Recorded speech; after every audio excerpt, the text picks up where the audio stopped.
Hi, everyone. Today I'm stopping by to talk about something that is important, food, and to tell you about my new book, which is called Let Your Food Be Your Meditation.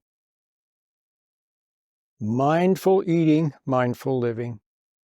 Let your food be your meditation. You've heard the phrase, let your food be your medicine. You've heard that? Well, I put a little twist on it. Let your food be your meditation.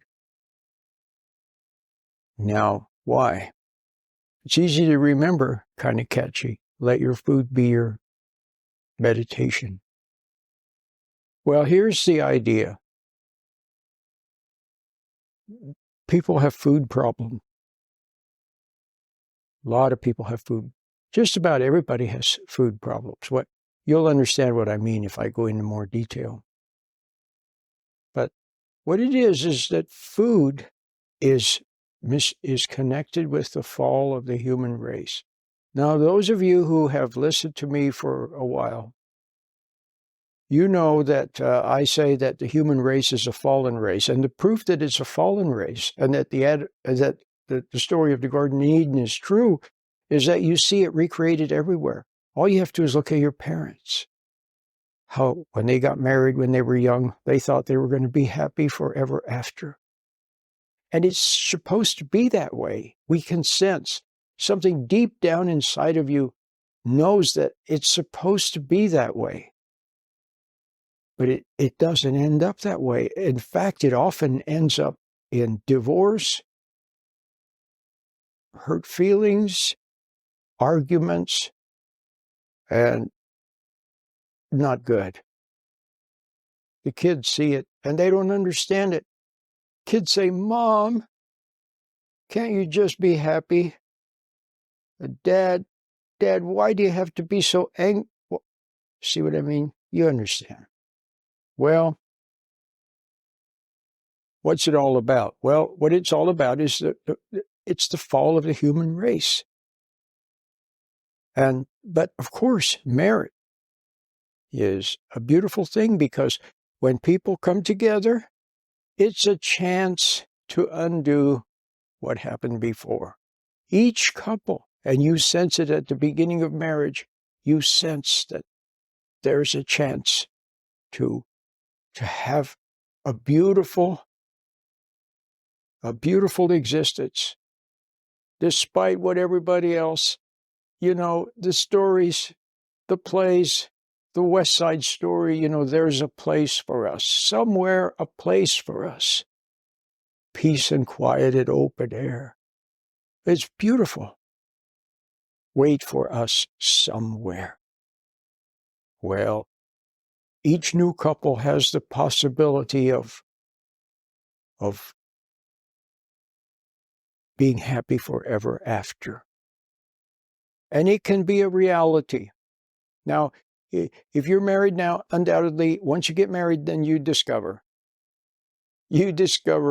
what you didn't understand with your parents. You thought your parents, you couldn't understand why they were fighting and arguing, why your mom was angry and your dad was angry, and there were hurt feelings, and there was long periods of silence and all that stuff, and talk about divorce. You couldn't understand it. But now that you're married and you're walking in their shoes, you say, "Oh, I see." But it's a chance to see. It's an opportunity for him to not fail, or to fail less. For him to fail less and less and less, and eventually not fail at all. And it's a chance for her to not resent him, to not judge him for his failings, and to give him a little, not to console him and to comfort him and to enable him. No, but just not to resent. That's all.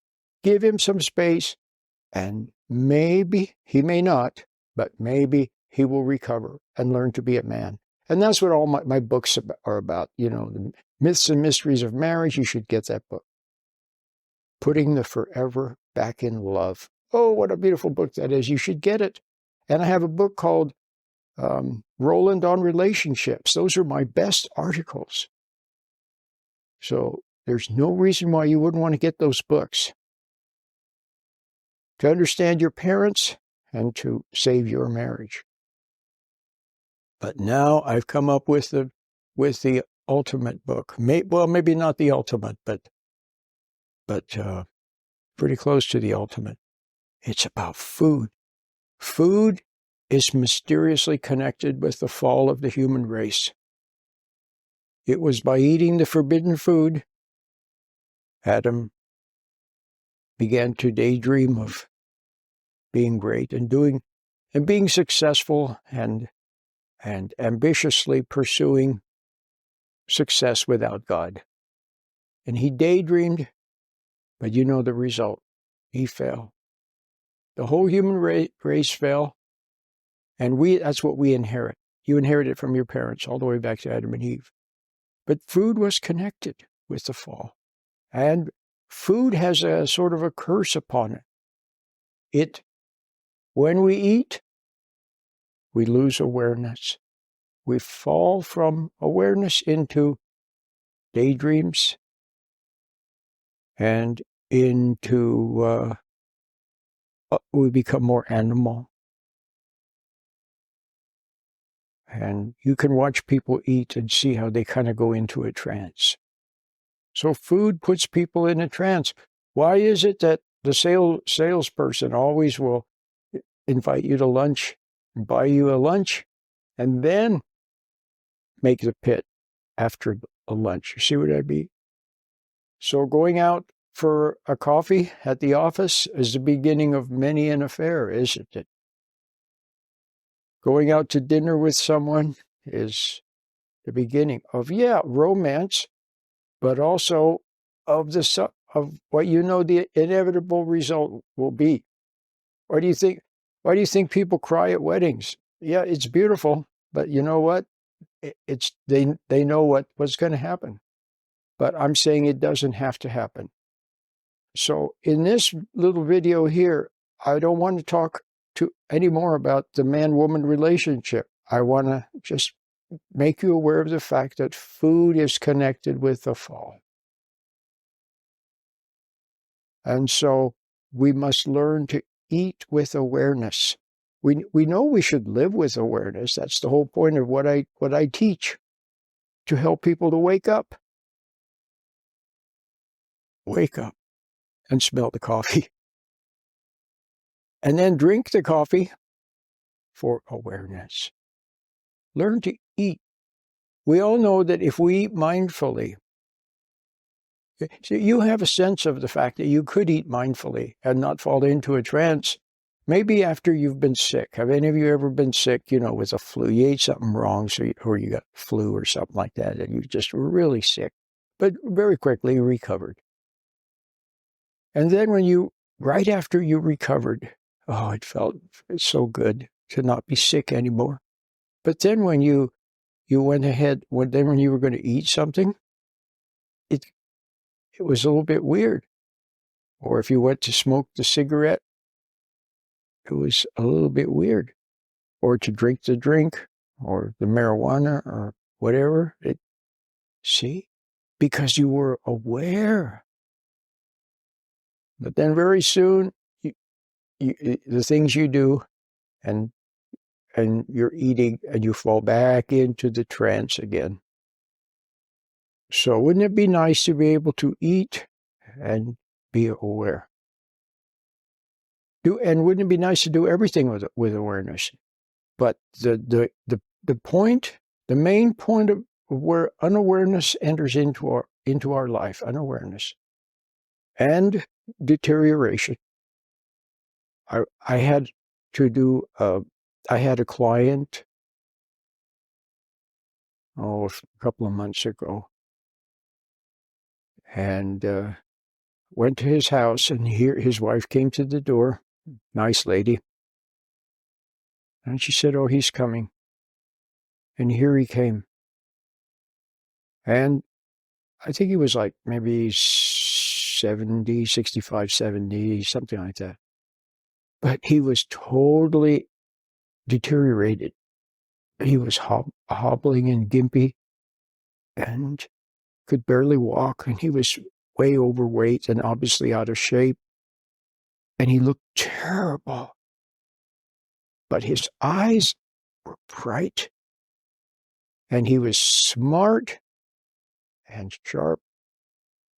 And there was a total disconnect between the person inside, that super smart, bright, sharp guy that you could see in his eyes, and the broken down thing that he had become on the outside. But he was way overweight. And I immediately saw that it was the food, and there was his wife smiling, and she feeds him, you know. And she doesn't realize, or maybe she does, but she can't help herself. Plus, she doesn't know anything else but just to give him food, food, food. So he eats the food, food, food, and the more he eats, the fatter he gets, if you'll pardon the expression, and the more bad shape he gets into. So food somehow, you see, is connected with our deterioration, but it doesn't have to be that way. Now look, you could eat health food. You could eat nothing but health food, and still food is a problem. It still puts you into a trance. See, you have to wake up. And when you wake up, then you're closer to God. See, when you're in your trance, when you're munching away, when you're lost in texting, or lost in the internet, or lost in watching television, or lost in video games, or lost in daydreams, whenever you're lost in anything at all, when you're lost in anything at all, you're farther away from God. Closer to God is when you're very aware. And you hear the birds singing, and so on. So, that's the book. And one more thing, Christ, he undid what happened in the Garden of Eden. Christ said, eat this in remembrance of me. And whenever you drink, drink in remembrance of me. When you eat, to remember truth and principle and love and him. When you eat, to remember. Instead of eating, now we eat to forget. We don't want to see the shame. We don't want to see our failings. We don't want to see our fallings. We don't want to see our inadequacies. We don't want to see that we resented our wife, that we were impatient with our kids. We don't want to see it. We don't want to see that we don't have courage, that we're a people pleaser. We don't want to see it. We don't want to see it, and so we escape into food, and we celebrate with food, and we daydream with food. And food becomes our comforter in our fallen condition. But as we eat, it makes us worse. And then we resent the food. We resent it because we see that it's making us worse, but we can't stop. So what's the answer? We have to eat to live. We can't stop eating. So you have to learn to eat with awareness. And it is possible because Christ, see, the devil was the master hypnotist who hypnotized the first couple, put them into a trance, connected with food, and the post-hypnotic suggestion, whenever you eat, you'll fall into a trance. But Christ came, and he undid that, because he's the perfectly believable hypnotist. I mean, he's not a hypnotist. He unhypnotizes you. He undid the hypnosis. When you believe in him, and then do what he says, then you will be able to eat with awareness. Okay? So in the beginning, you can start by just watching yourself get lost in food. And then maybe as time goes by, become lost less. And then eventually you're aware and you eat a little bit. And before you know it, you're gone. But at least you were aware for a little bit. And as time goes by, more and more. But he makes it possible to eat with awareness and not fall into the trance. So that's the mystery of it. That's yes, the mystery of it. And the book that I have written, Let Your Food Be Your Meditation, offers clues to help you to solve your food issues and to do everything with awareness. So it's available at Amazon.com.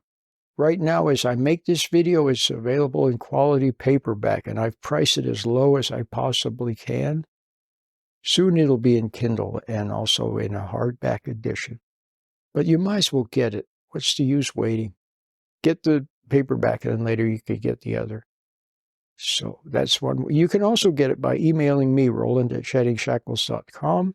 Go to the website, SheddingShackles.com, and look for the contact. And you can email me, say, I'd like a PDF. I'll send you a PDF, and then you can make a little donation of whatever amount you want at PayPal.